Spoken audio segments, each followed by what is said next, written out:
We got ourselves team 1 to go with Ball and X. I am liking the mog. I'm liking the weapons too. Why do they look like Christmas trees?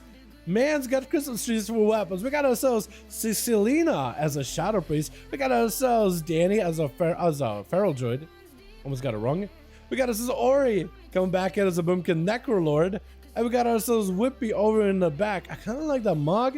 I feel like the leaves in your hair, the bit of green on weapon, and the tabard kind of fit together, honestly. We got ourselves team 1, Jerem X over on the team. We got Warther Mage over on the team 2. Chicago hanging on the back as a cool Tyrann. And we got Speed gonna be first up. Try to see if you can maybe end these games super early, but going up against Ori. What the hell? What is that animation? It's just straight up, that man's just straight up floating with the wings. That wings are never touching him. What is it? That's so weird looking. Gonna be Ori trying to see if he can drop down a bunch of starfalls onto Speed. Potentially trying to see if he can fish out for the starburst. Looks like he's getting some. Gonna be a war stomp with the cyclone. As the rogue goes for a kidney shot, just reversing it down to Ori. Trying to see if he can zap him down. Are you using the Mechagon bracers for extra nature damage? I swear to God, I just saw you zap him down. I swear to God, if Speed is using bracers from Mechagon. That is so weird. It reminds me of the back in the day of BFA where you actually use PvE gear to PvP one another. You use the dungeons and raid weapons, trinkets, all those things to fight each other. So we try to see if we can swing around Ori, try to see if we can get away from the guy. Gonna be disarmed by Ori as he got himself full celestial alignment, trying to go for the most amount of damage speed. Better have an answer. Cloaker shot is pretty early on as Ori pops out of bear form immediately. Gonna be Speed getting that carry-on damage rolling. Ori could potentially pick up one of the starbursts in order to deny Speed from attacking him for a moment. One of the starbursts right next to him. Kidney shot. Does Ori have a bar skin or defenses at all? Does he have anything to survive this? As Speed just continued to truck it out damage back at Ori, looking for the fatty crits. Ori with a quick roar, barely survives it, friends, and regen using that roar just to destroy Speed. I'm surprised Speed did not have any dots on him. But I guess he did collect a shot as really early on. Ori with a cyclone, trying to see if he can control the rogue. And it's looking just to back up out of there for a second, maybe catch up a little bit of healing.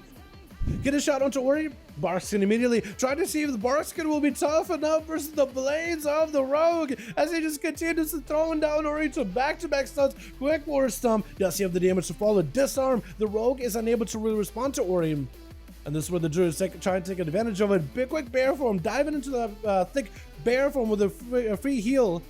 As Speed dives into stealth, actually breaks combat for a second, gets himself a shield, or he tried to catch up to him, knocking him up in the air. Does he have anything to follow? The rogue got himself a cloak shot. It's pretty early on. Ori's in a bear form, so you know Speed is going to want to go for a kidney shot as soon as possible. Roar.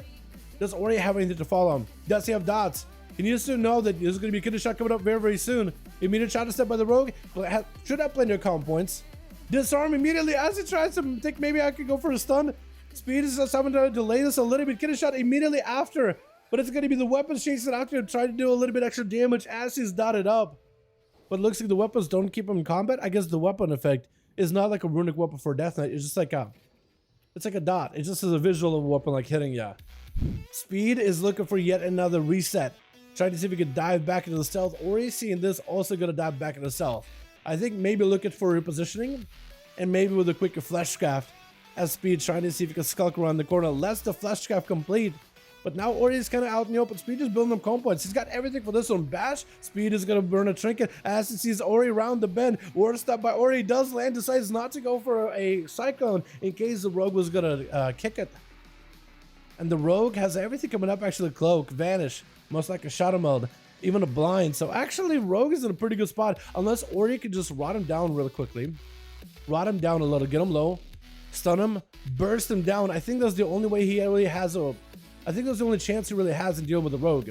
Cloaker shot is pretty early by Speed. Just get himself weapons back after that disarm. Quick roar by Ori with a cyclone to follow. At least get some kind of CC onto the rogue. Try to see if he can maybe pick himself up a little bit of an eclipse. Lots of starbursts out in the open, but the rogue is not going to go behind, not going to go out in the open towards Ori. Ori's having to bring the starburst to him. Knock up one, knock up two onto Speed. Try to see if he can pick up another one, maybe hit the rogue again. Does still have an eclipse because eclipses do empower the starburst by quite a bit. And the rogue is looking for yet another kidney shot. Interrupt by Ori with a disarm to follow. The rogue is in stealth, getting knocked out in the air. Actually walks into another starburst right after. Bash to follow. Actually got nothing left. And he got a blind right now. The rogue may be dead. Oh, and Ori does blast him out with a starburst at the very end. Oh my god.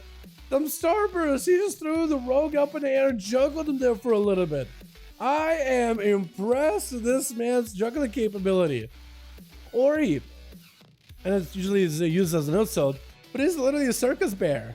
He's literally a circus bear. He knows how to juggle.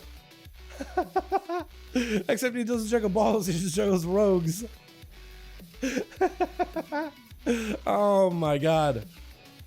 Getting hit with a sap as Jaromex's trying to see if he can maybe not get juggled, not get tossed around like a piñata. Ori, kind of limited what he can do. Does he have emergency healing here? That's the only thing that's going to save him right now. Bear form with a quick disorient versus Jaro, catches a quick flesh scout. The rogue does get close enough in order to interrupt it. Immediate disarm and Ori tosses him to the side. As the druid is looking for a bit of a reset behind the pillar, just trying to create some space between the two. Maybe even a reset does land it. And Jaro is out in the open trying to desperately find Ori, but he can't do it. And Ori tried to see if he could pressure the rogue. Starbursts are falling down. That's exactly what he wanted. Jaromix, he couldn't rush at Ori. He's going to get knocked up in the air. Ori chickens out of it. Cheap shot to follow. Another Starburst right behind him. I think he knows it is there. And this is why Jaro's just going to see Seam in place. Not going to let Ori go anyway. He got him low enough. Hit him with a blind.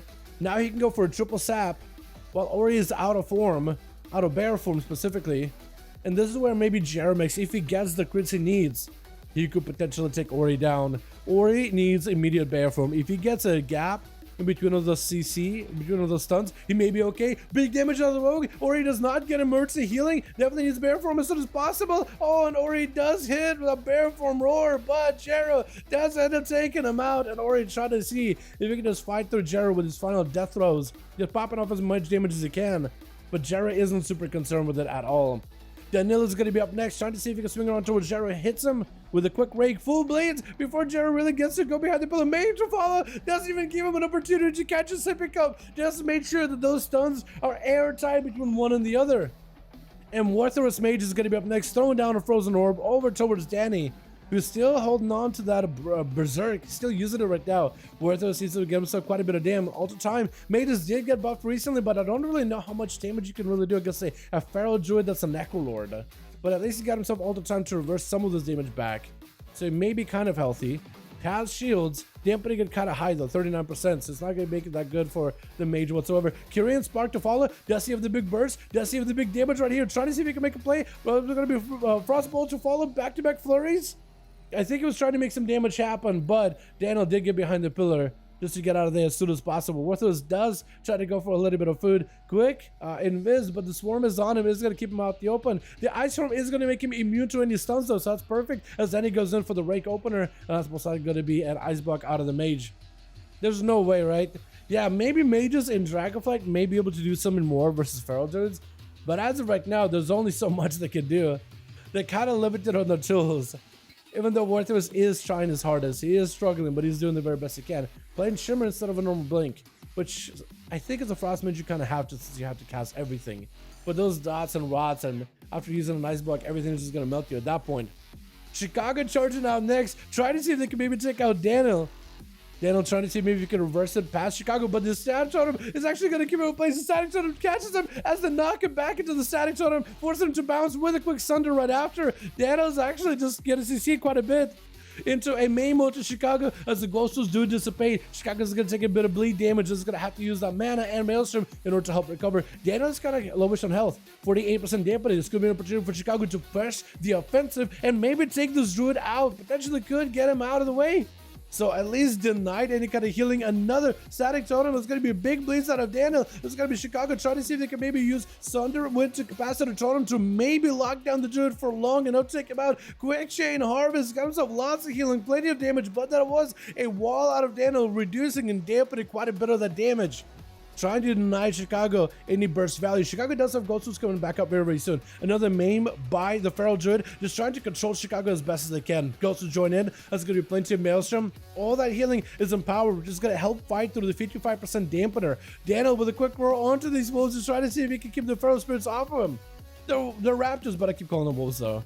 Feral Spirits, I keep thinking they're wolves. Ghost wolves all the time, but they're ghost raptors. Gonna be Daniel trying to go for a quick maim. The wolves do disappear, at least one of them does. Sunder onto Daniel, no health, and Chicago does, and I'm swiping them out with Cikalina.